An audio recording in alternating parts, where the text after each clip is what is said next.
The Paseo Colorado shopping center in downtown Pasadena was buzzing with shoppers on this warm October evening. Amelia Harris was checking the latest arrivals at the Elegant Style boutique, where she had worked for 8 years. At 35, she still looked attractive. A slim figure she maintained with regular exercise, dark hair down to her shoulders, always impeccably styled. But if you looked closely, you could see the fatigue in her eyes, which even her skillfully applied makeup couldn't hide. "Mrs. Harris, this Armani suit needs to be sent to the dry cleaner before it is returned to the supplier," said her assistant Jennifer, a 19-year-old college student who worked part-time at the boutique. Amelia nodded, continuing to sort through documents behind the counter. Working in a high-end boutique required attention to detail, knowledge of fashion trends, and the ability to communicate with demanding customers. Over the years, she had become an expert in her field, but she increasingly found herself thinking that this was not what she wanted to do for the rest of her life. In college, she had studied interior design and dreamed of having her own studio. But after getting married at 23, practical considerations took precedence. Clyde had convinced her that a stable job was more important than creative ambitions, especially when they were planning to have children. The children never came. After several unsuccessful attempts, they stopped trying, and the subject became painful for both of them.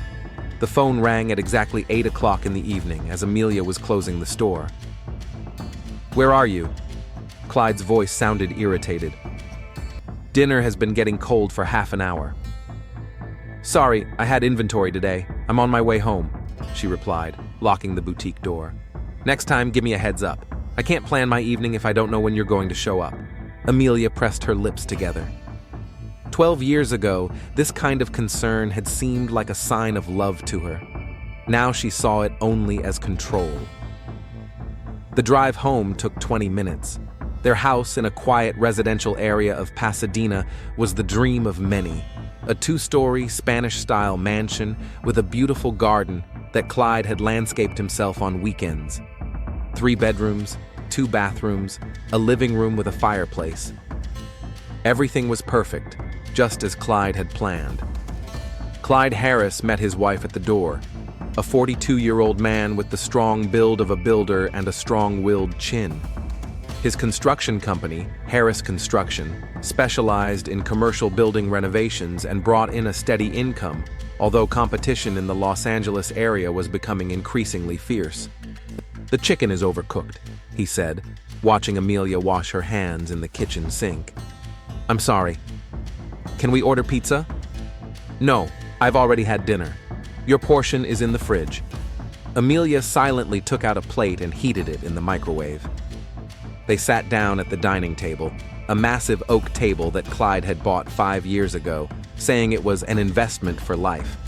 Like many of his purchases, the table was practical, expensive, and completely faceless. "How's work?" Amelia asked, trying to strike up a conversation. "Thompson is late with his payments again. He says he's having cash flow problems, and I have employees to pay." Clyde rubbed his forehead. "I may have to take out a loan to cover expenses until I get paid. Maybe you should look for other clients?" "Easy to say. In this business, reputation is everything. You can't just turn down a customer, even if they pay late." They ate dinner in silence, watching the news on TV. After the meal, Clyde went to his home office to do some paperwork, while Amelia tidied up the kitchen and went up to the bedroom. While showering, she looked at her reflection in the mirror. When was the last time she felt desired? When was the last time Clyde complimented her or simply asked about her thoughts? Their intimacy had become rare and mechanical. They existed in the same space but lived parallel lives. The next day, after a particularly difficult shift at the boutique, a capricious customer returned 3 expensive dresses without explanation. Amelia decided to go to the gym. Her Flex Life membership had been sitting in her wallet for 2 months, but she hadn't found the time to use it. The Flex Life Fitness Center was located in a modern building on East Colorado Boulevard. Inside, it was spacious and bright, mirrored walls, the latest exercise equipment, motivational music. Amelia felt awkward in her old gym clothes among the toned visitors, but she decided not to back down. "First time here?" She heard a voice behind her as she tried to figure out the treadmill settings. Turning around, she saw a young man in an instructor's uniform. He was tall, athletic, with an open smile and attentive eyes. His badge read, "Dylan Cole, Personal Trainer." "Yes, I'm a little confused," Amelia admitted, feeling a slight blush on her cheeks. "That's okay. Let me help you." Dylan moved closer, and Amelia caught a hint of his cologne. "How old are you, if you don't mind me asking?" 35. "Great. I recommend starting with some light cardio. 15 minutes on the treadmill, then we'll move on to strength training. Do you have any training experience?" "It's been a while. I did yoga in college." Dylan smiled. "Yoga is a great foundation. Flexibility and breath control are very important." He set up the machine and showed her how to use the control panel. "Start slowly and gradually increase your pace. If you feel any discomfort, slow down immediately." The next 40 minutes flew by. Dylan showed Amelia various exercises, corrected her technique, and encouraged her. His attention was professional, but she couldn't help noticing how he looked at her, with a sincere interest she hadn't seen in a man's eyes in a very long time. "You did well for your first time," he said when the workout was over. "I feel like you have potential." "Thank you. How old are you?" Amelia asked, wiping her face with a towel. 26. "I know it seems strange, a young guy teaching a mature woman how to exercise." "Not strange at all. You're a professional." "I've been working here for 2 years. Before that, I trained for professional boxing, but a knee injury ended my career. Now, I help other people achieve their fitness goals." They were standing at the reception desk, and Amelia realized she didn't want to leave. When was the last time she had such a relaxed conversation with an interesting man? "Would you like to sign up for personal training?" Dylan asked. "The first session is free, so we can create a personalized program." Amelia hesitated. Clyde was always critical of extra expenses, especially what he considered women's whims. But didn't she have the right to take care of her health? "Okay, when can we start? Would tomorrow at 7 p.m. work for you?" "Perfect." Dylan entered her contact information into his tablet. When he asked for her last name, Amelia hesitated for a second. "Harris." "Amelia Harris." "Nice to meet you, Amelia. See you tomorrow." On the way home, Amelia felt unusually excited. Her muscles ached pleasantly after her workout, and her thoughts returned to her conversation with Dylan. His attention, his interest, his ability to talk to her as an interesting person, not just as Clyde's wife or the store manager. All of this stirred something deep inside her that she thought was long buried. At home, Clyde was watching sports news while eating a sandwich. "Where were you?" he asked, without looking up from the screen. "At the gym. I finally decided to use my membership." That was the most reaction she could expect. "I signed up for personal training." Now Clyde looked at her. "How much does it cost?" "I don't know exactly yet. The first session is free." "Amelia, we're not in the best financial situation right now. Maybe we should wait?" "It's an investment in health. You always say that prevention is cheaper than cure." Clyde shrugged and went back to watching TV. "As you wish. Just don't go overboard." That night, Amelia couldn't fall asleep for a long time. Clyde was snoring next to her, and she thought about how they had ended up living this kind of life. When they met 14 years ago at a party thrown by mutual friends, he seemed reliable, determined, ready to start a strong family. She was young and believed that love would grow out of respect and shared plans for the future. But over the years, it became clear that they had completely different ideas about happiness. Clyde saw success in financial stability, control over the situation, and predictability. Amelia, on the other hand, dreamed of passion, adventure, and the opportunity to be herself without constant evaluation and correction. She glanced at the glowing numbers on her alarm clock, 2:17 a.m. Tomorrow was another day of work, another day of routine. But tomorrow evening, she would have her training session with Dylan, and that thought warmed her more than it should have. The second training session with Dylan went even better than the first. Amelia arrived at the gym half an hour early, having spent an hour at home choosing her workout clothes. She bought a new outfit, black leggings and a top that accentuated her figure, but still looked strictly athletic. "You look determined," Dylan smiled as she approached their meeting place at the dumbbell rack. "I want to get results," Amelia replied, feeling her heart racing not only from the anticipation of physical exertion. "I like that. Today we'll do functional exercises. They work several muscle groups at once." Dylan was a professional. He explained each movement, monitored her technique, and encouraged her when the exercises seemed too difficult.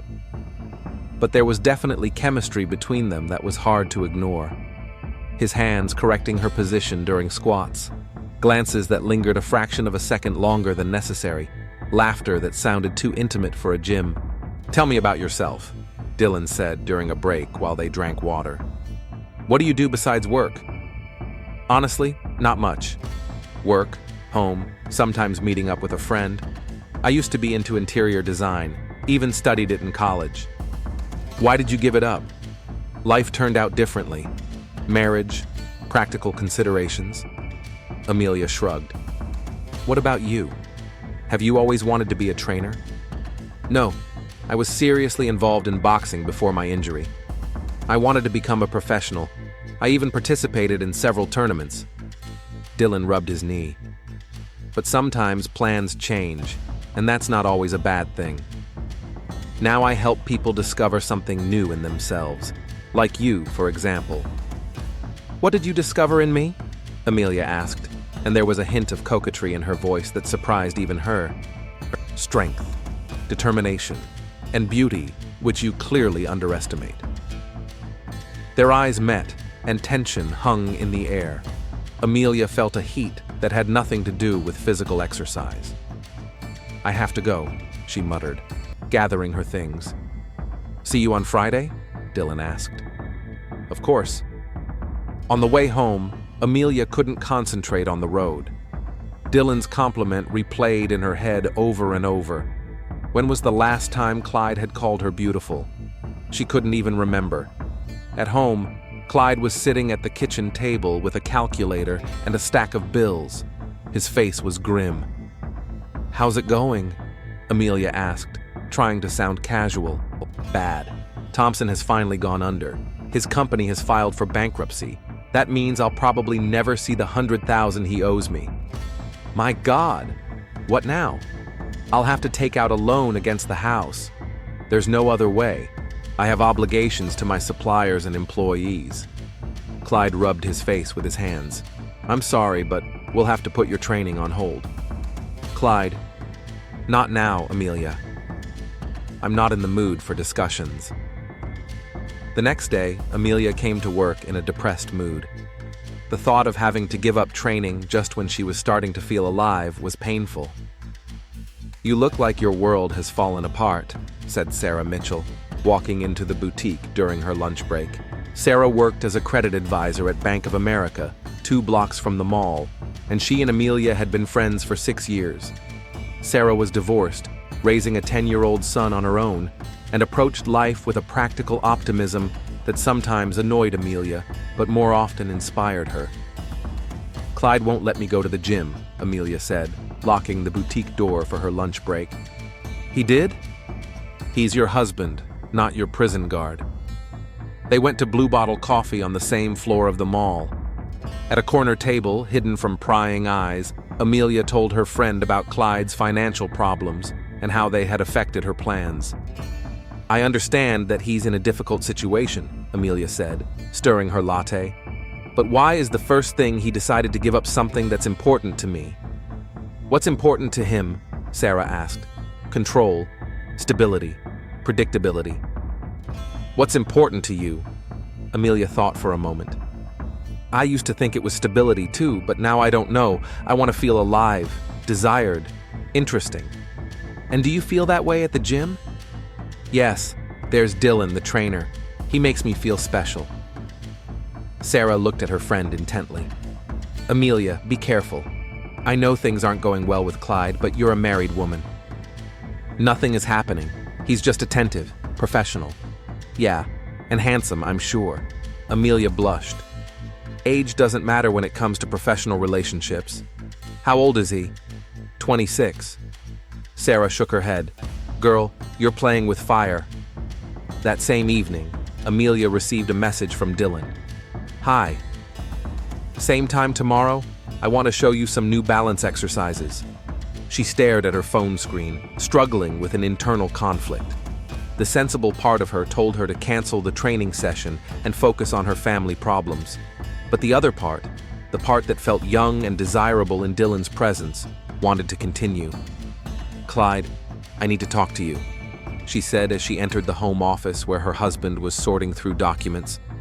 If this is about training, then the conversation is over.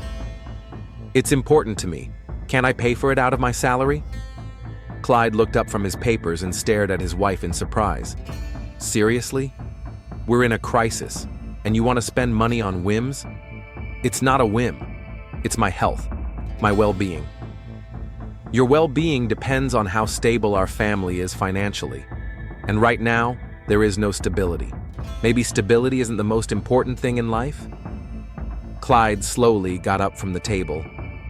What are you trying to say? I'm trying to say that we live like roommates, not like spouses. When was the last time we talked about anything other than money and household problems? When was the last time you asked about my feelings? Amelia, we have serious problems. This is not the time for philosophical conversations about feelings. When will there be time? When you solve all your problems? I'm tired of waiting. Something dangerous flashed in Clyde's eyes. Tired of waiting for what? For you to see me as a woman, not just a function in your perfect system. They stood facing each other in the silence of the home office, and Amelia felt a gap forming between them that was becoming harder to bridge with each passing day. Fine, Clyde finally said. Go to your gym. But remember, every dollar you spend on yourself is a dollar that's not in the family budget. The next day, Amelia replied to Dylan, I'll be there at the usual time. The training session took place in a special atmosphere. Dylan was more attentive than usual. His touches to correct her technique became longer. Amelia caught herself deliberately making mistakes so that he would come closer. You're tense today, he remarked when they finished their stretching exercises. Problems at home. Would you like to talk about it?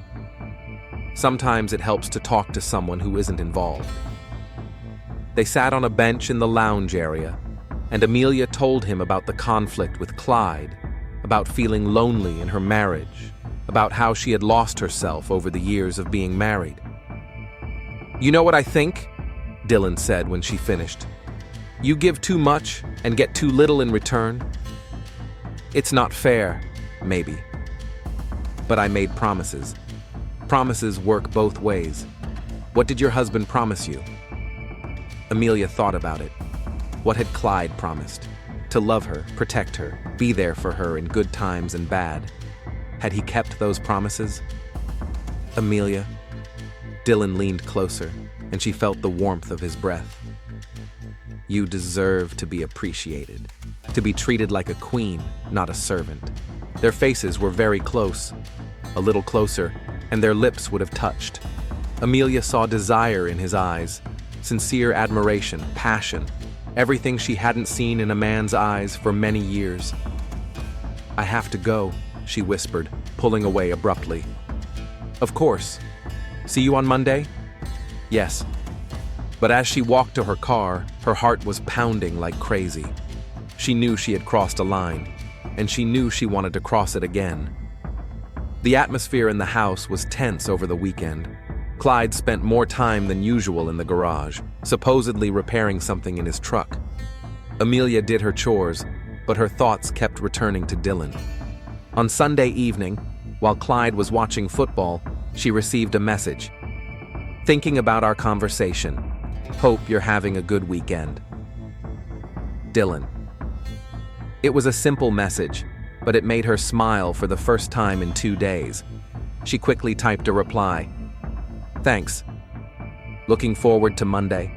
After sending the message, she looked at Clyde, sitting in his chair, completely absorbed in the game. When was the last time he sent her messages just because? When did he think about her in his free time? On Monday, Amelia arrived at the gym in high spirits. Dylan greeted her with his usual smile, but there was a special warmth in his eyes. "How was your weekend?" "Quiet." "How was yours?" "Boring.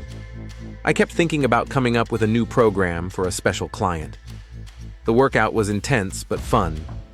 Dylan joked and encouraged her, and Amelia felt relaxed and at ease. When they finished, he suggested, "Would you like a protein shake? They make great ones at our bar." "Is that professional?" "Why not?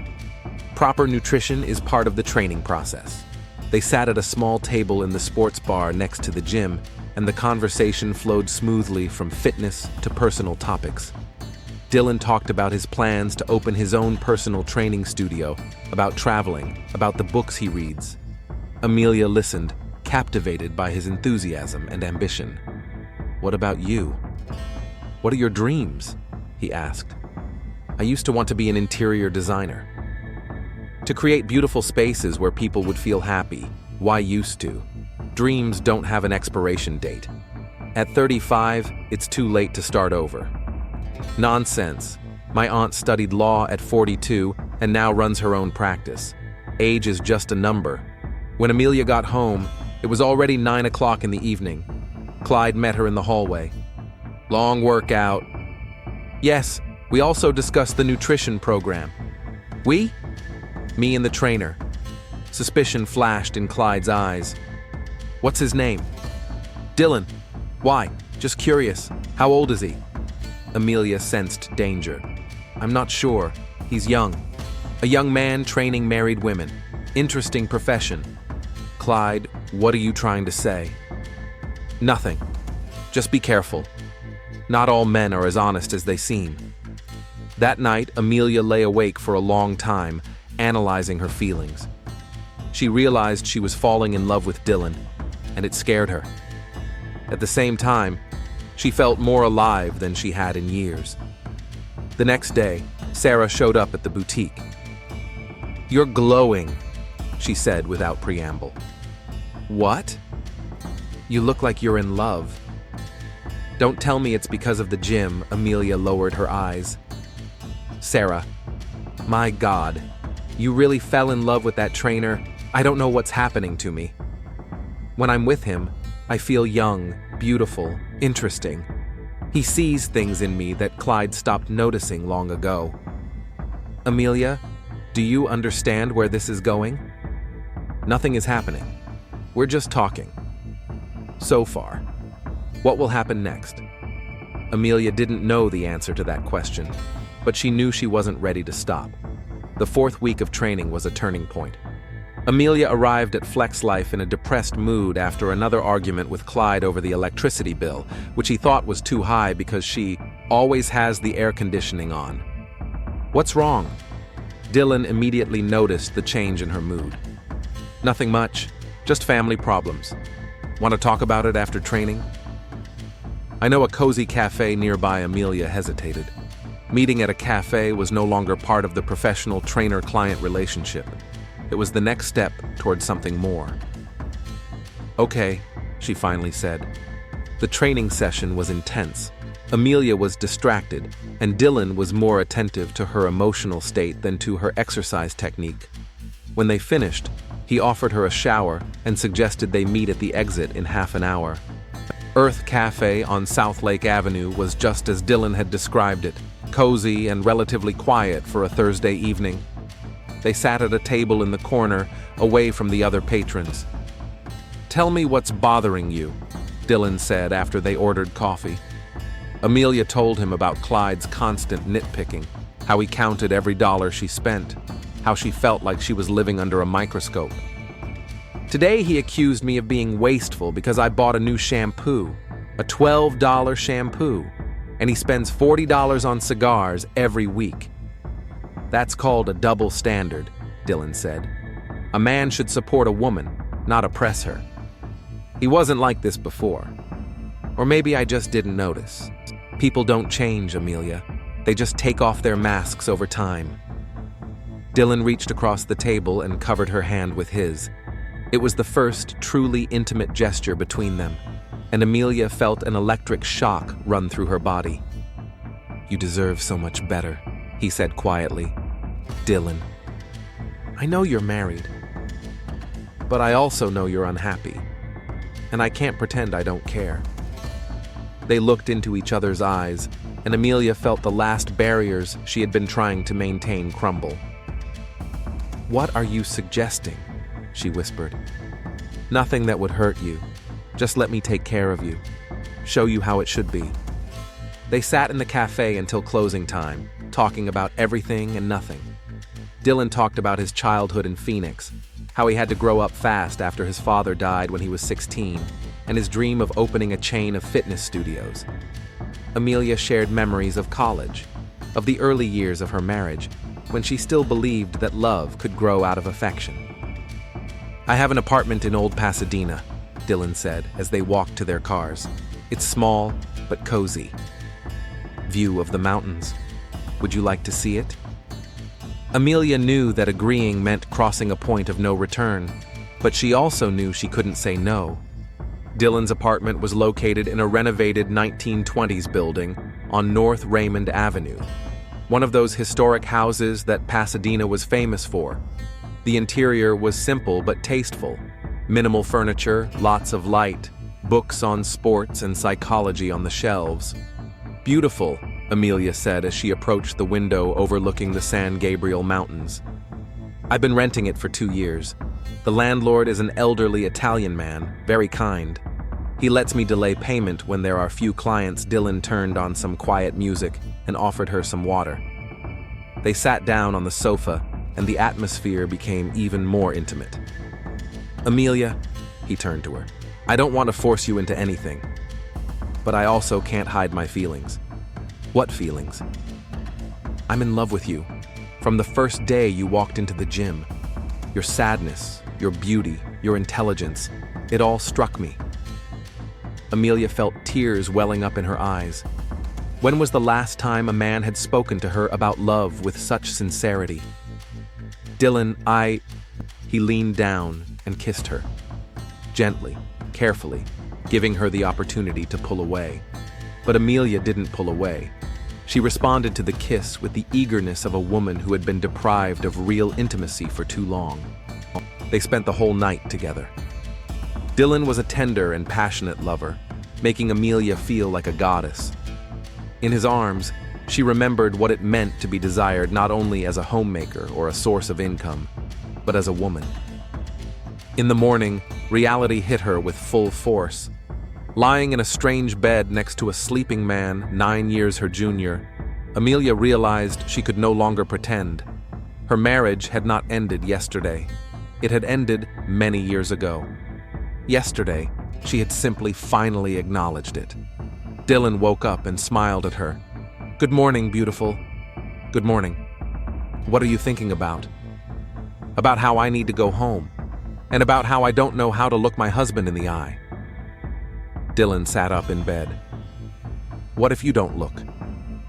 "What do you mean?" "What if you stay here?"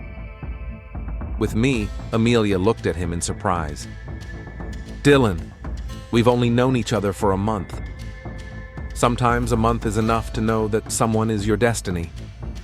I've never felt this way about anyone else. What about your career? Your reputation? I'm older than you, I have baggage. I don't care about any of that. I want to be with you." Dylan took her hands. "Think about it. You can go back to your gray life, to a husband who takes you for granted.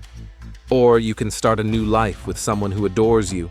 On the way home, Amelia rehearsed her conversation with Clyde.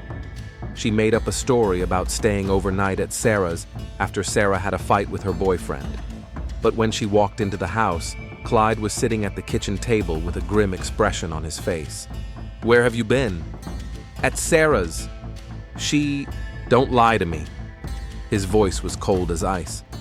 "I called Sarah at 11 o'clock last night.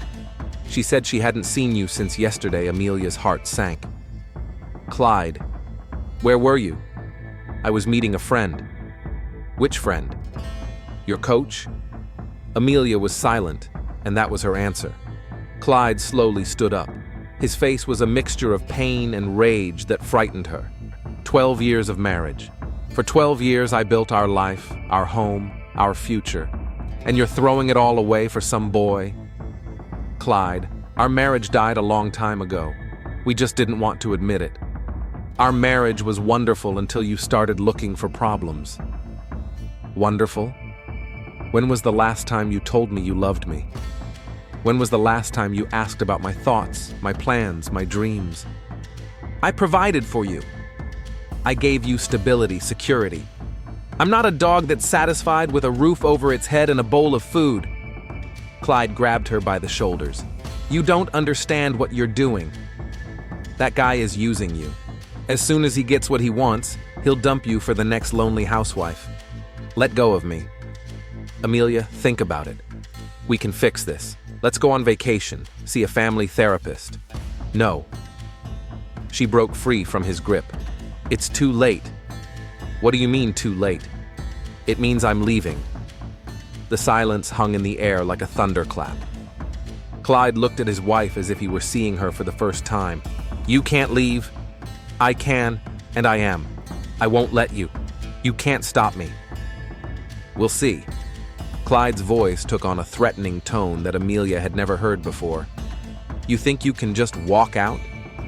Leave me with the mortgage, the loans, my reputation in tatters? Clyde, you're scaring me. Me? Haven't you thought about how your leaving will affect me? My business? Everyone knows everyone in this town. What will my clients think when they find out that my wife ran off with a young trainer? Amelia headed for the stairs. I'm packing my things. Amelia, he shouted after her. If you leave now, there will be no turning back. I know, she replied without turning around. It took her 2 hours to pack. Amelia took only the most essential items, clothes, documents, and jewelry she had inherited from her grandmother. Clyde sat in the living room, silently watching her carry the bags to the car. When she returned with the last bag, he said, I'll wait a week. If you change your mind, come back. After that, I'll start divorce proceedings. Okay. And Amelia, if that guy hurts you, don't count on my sympathy. She looked at the man she had lived with for 12 years and realized she hardly knew him. There was a cold fury in his eyes that made her tremble. Dylan greeted her with flowers and champagne. His apartment seemed like paradise to her after the tense atmosphere at home. How did the conversation go? He asked, helping her carry her bags inside. It was difficult. But it's over now. Do you regret it? Amelia hugged him. No, for the first time in years, I feel like I'm really living. The first days of their life together were like a honeymoon. Dylan made breakfast, they shopped together, walked around old Pasadena, and made plans for the future. Amelia felt reborn, but reality soon caught up with them. On Saturday, while they were having breakfast at a cafe on Colorado Boulevard, Amelia's acquaintance from the boutique, Meredith Thompson, the wife of a local lawyer, approached their table. Amelia? How are you? Long time no see. Hi, Meredith. I'm fine. Meredith looked at Dylan curiously. Would you like to introduce your friend? This is Dylan. Dylan, Meredith. Meredith smiled, but Amelia saw the calculation in her eyes. This woman was a notorious gossip, and the story of Amelia Harris having breakfast with a young hunk would spread throughout Pasadena by evening. Well, have a nice day, Meredith said and left, already reaching for her phone. Who was that? Dylan asked. The local gossip. By evening, the whole town will know about us. So what? So what? It's a small world. Everyone is connected in some way or another, Sarah called that evening. My God, Amelia! What have you done? What do you mean? Meredith Thompson called me half an hour ago. She said she saw you with a young man in a cafe. You looked like a couple in love, Amelia told her friend about her decision and her move to Dylan's. You're crazy, Sarah said after a long silence. Completely crazy. Why? Because I chose happiness over stability. Because you left a 12-year marriage for a man you've known for a month. Amelia, what do you know about him? Where is he from? What is his past? I know he loves me. He said that? And you believed him? Sarah, you don't understand. With him, I feel alive. And in a month, you'll feel abandoned and divorced. The conversation ended in an argument. Amelia hung up the phone, realizing that she had lost not only her husband but also her best friend. The atmosphere at work had also changed. The boutique owner, Mrs. Cheng, called her into her office. Amelia, I've heard rumors about your personal life. It's your business, but I have to warn you, our customers are conservative. Scandals can damage the store's reputation, I understand. I hope the situation stabilizes. You're a good employee, and I wouldn't want to lose you. The threat was veiled, but clear. That evening, lying in Dylan's arms, Amelia told him about her conversations with Sarah and Mrs. Cheng. Don't listen to them, he said, kissing her neck. They're jealous of your courage. What if they're right? What if I made a mistake? Dylan sat up and looked into her eyes. Do you regret it? No, but I'm afraid of what? Everything. The future, loneliness, that I've lost more than I've gained. Amelia, Dylan cupped her face in his hands. I promise you, as long as I live, you will never be alone.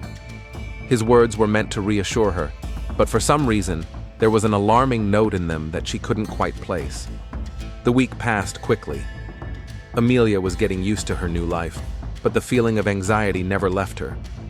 Dylan was attentive and loving, but sometimes she caught him studying her, as if he were analyzing her every move.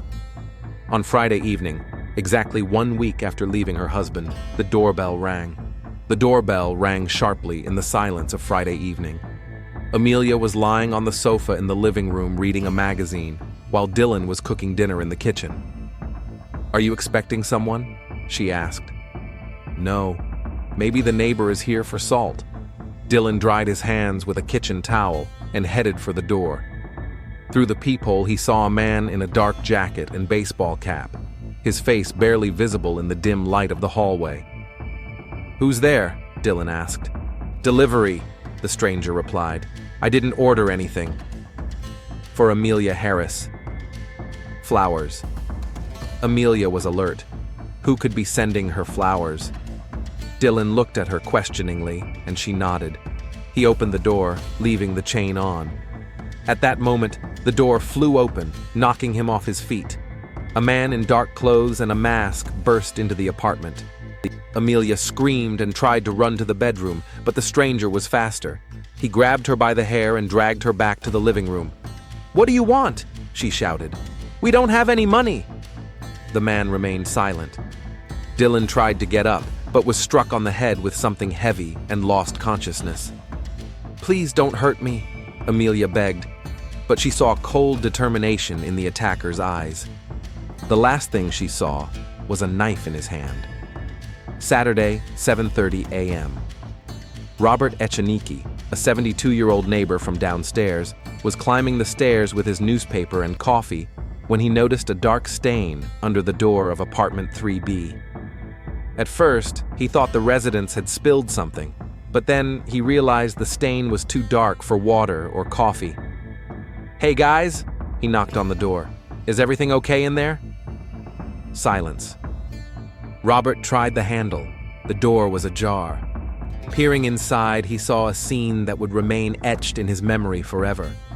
The body of a young woman lay in a pool of blood in the middle of the living room, and nearby, tied to a chair and gagged, sat a young man, unconscious. Robert called 911, then ran back to his apartment to get some smelling salts for the young man. Detective James McGregor arrived at the scene at 8:45 a.m. An experienced 48-year-old investigator, he had transferred to the Pasadena Police Department 6 months earlier after his divorce, hoping to start a new life in a quieter city. but this case promised to be no less complicated than the ones he had investigated in Los Angeles. "What do we have?" he asked Officer Rivas, who was the first to respond to the call. "The victim is Amelia Harris, 35 years old.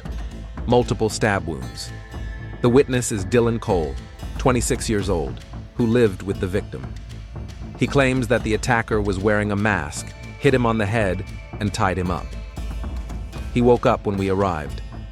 McGregor examined the crime scene. There were no signs of forced entry. The lock was intact. The door had been opened from the inside. No signs of a struggle, except for an overturned chair and a broken vase. The victim's wallet lay untouched on the kitchen table. "Doesn't look like a robbery," the detective muttered.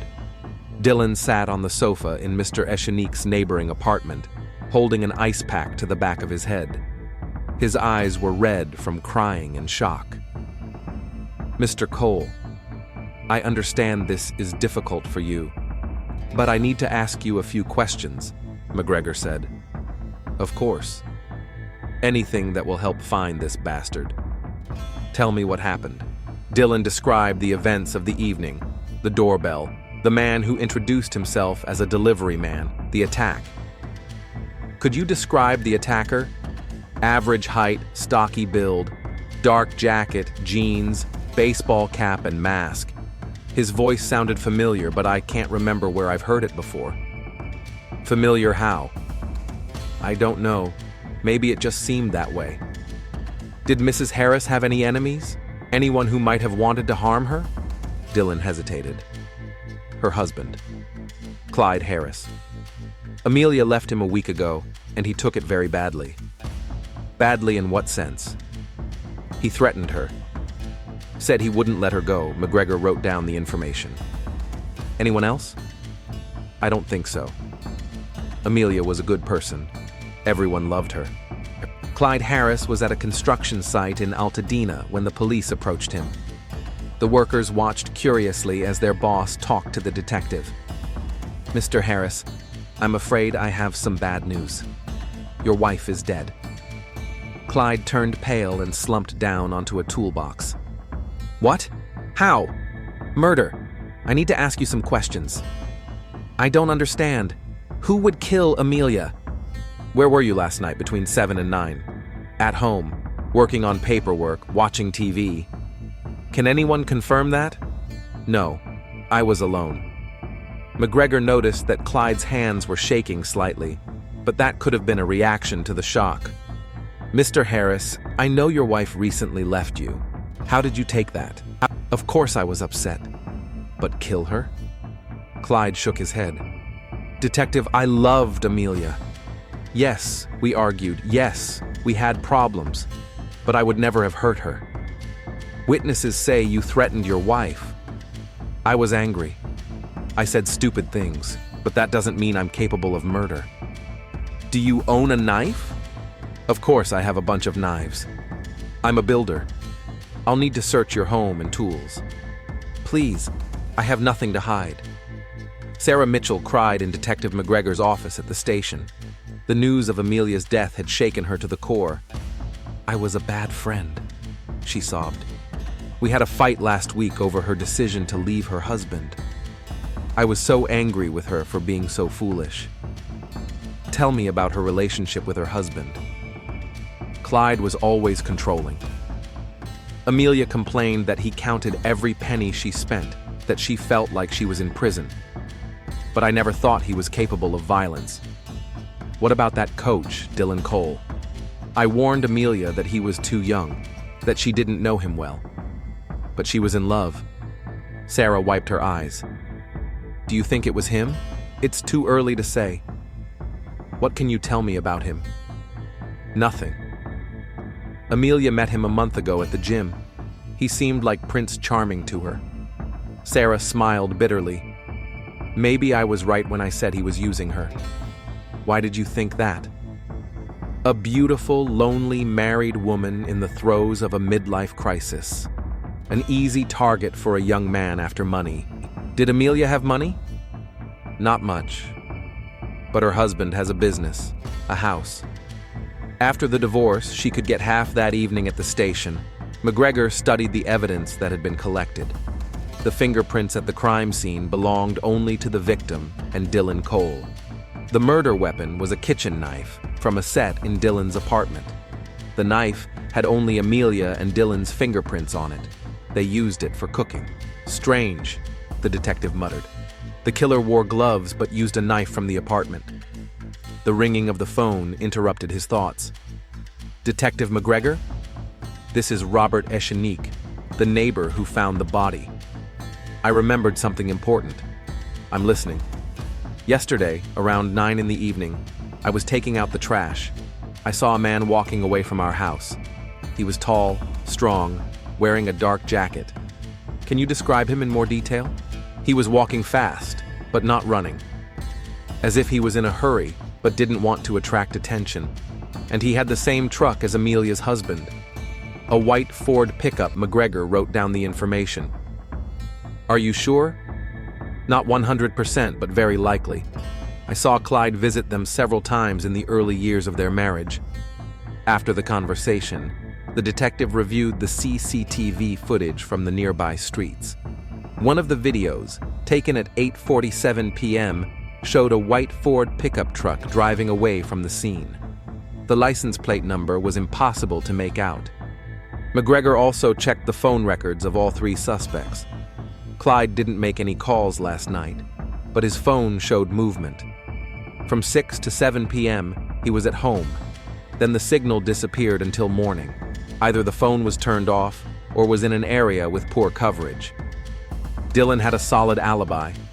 His phone was logged in his apartment all evening, plus neighbors heard music and conversation until the moment of the attack. But something doesn't add up here, thought the detective. Too many coincidences pointed to the husband, but Dylan also looked suspicious. A young, handsome man who made a married woman leave her stable life. And a week later, she dies in his apartment. McGregor decided to dig deeper into Dylan Cole's past. Initial checks revealed no criminal history, but the detective felt that something was hidden behind the personal trainer's charming appearance. At midnight, he went home, but sleep eluded him. The murder of Amelia Harris was not just a family drama. There was something darker and more complex about it. Meanwhile, rumors were already spreading around town. Meredith Thompson, the same gossip who had seen Amelia with Dylan at the cafe, was calling all her friends with the terrible news. By morning, all of Pasadena knew about the tragedy, and theories about what had happened were multiplying like snowballs. Some said that a jealous husband couldn't bear the betrayal. Others suspected the young lover, who had gotten rid of his tiresome passion. Still others put forward theories about robbery and random killers. But Detective McGregor knew that there were no accidents in crimes of passion. Someone close to Amelia Harris had planned and committed this crime, and he intended to find out who. Monday, 9 a.m. Detective McGregor began his day by reviewing CCTV footage from all gas stations and stores within a 10-mile radius of the crime scene. If Clyde Harris had indeed driven to Old Pasadena on Friday evening, there had to be traces somewhere. At the third gas station on East Colorado Boulevard, luck smiled on him. The camera had captured a white Ford pickup truck with Clyde's license plate at 7:23 p.m. The car was being refueled. A man in a dark jacket and baseball cap was behind the wheel. His face was difficult to make out, but his build matched that of Clyde Harris. Got it, the detective muttered as he made a copy of the recording. The next discovery awaited him at the Home Depot hardware store on North Allen Avenue. Clyde bought rubber gloves and electrical tape there at 6:45 p.m. on Friday, an hour before the murder. Sales assistant Marcus Rodriguez remembered the customer well. He was very nervous, Marcus said. He kept looking around. His hands were shaking when he paid in cash. I thought it was strange to buy such small items on a Friday evening. Can you identify him? McGregor asked, showing Marcus a photo of Clyde. Yes, that's definitely him. But the most important piece of evidence was waiting for the detective at Clyde's house. After obtaining a search warrant, the team of forensic experts thoroughly searched the house and garage. In a trash can behind the house, they found the burned remains of a dark jacket and baseball cap. Analysis revealed traces of blood that matched Amelia's blood type. Mr. Harris thought that if he burned the evidence, there would be nothing left, said forensic scientist Johnson.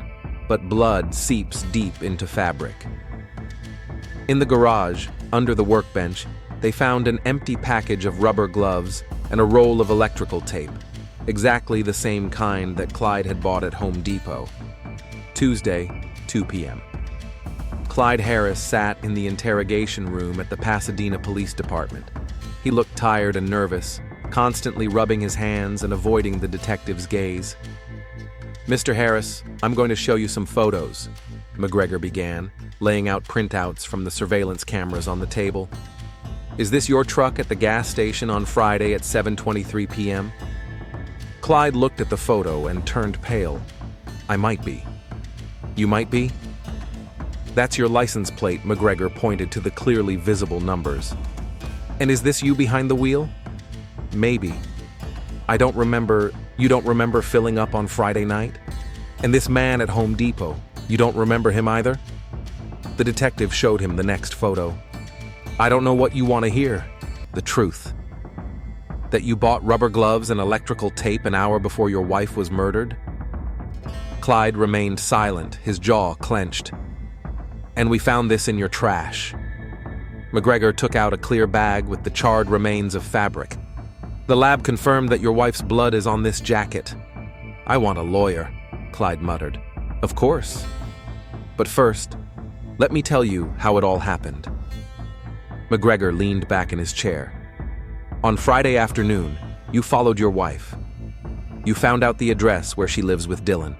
That evening, you bought gloves and duct tape, filled up your car, and drove to their place.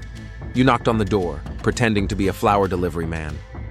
Clyde stared at the table, but the detective could see the muscle in his cheek twitching. Dylan opened the door and you forced your way in. You tied him up with duct tape and gagged him.